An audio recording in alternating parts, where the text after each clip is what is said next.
Сәлем достар, бүгін сіздермен дәмі ауызда еритін, жұмсақ, үйдегі бар заттардан жасалатын, бір отырғанда жеп қоятын печенье дайындаймыз. Ал мен бастаймын, сіздер болсаңыздар менің видеома тіркеліп, лайк басып, пікірлеріңізді қалдырып кетіңіздер.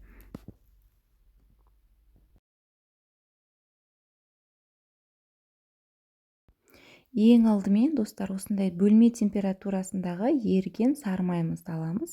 Оның үстіне сахарный пудра және қант ұнтағын салып алатын боламыз. Және де осылардың үстіне бір жұмыртқамызды бөліп саламыз. Оның үстіне електен өткізіліп алдын ала дайындалған осындай ұнымызды салып, ұнымыздың үстіне қопсытқышымызды, ванилиндерімізді салып алсаңыздар болады. Осыларды сала отырып, қолымыздың көмегімен жұмсақ етіп қамыр илейтін боламыз. Қамырымыз біздің осындай қолға жабыспайтын өте керемет, хош иісті болып шығады. Және де қолымыздың көмегімен печеньелерімізді формаға келтіріп, домалақтап, ыдысымызға жайғастыратын боламыз.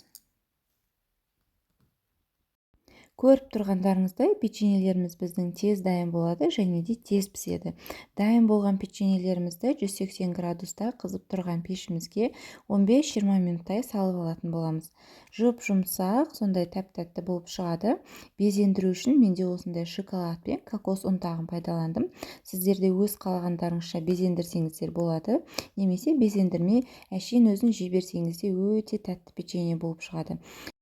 Достар, сіздер де міндетті түрде дәл осылай жасап көріңіздер, сіздерге ұнайды деген ойдамын.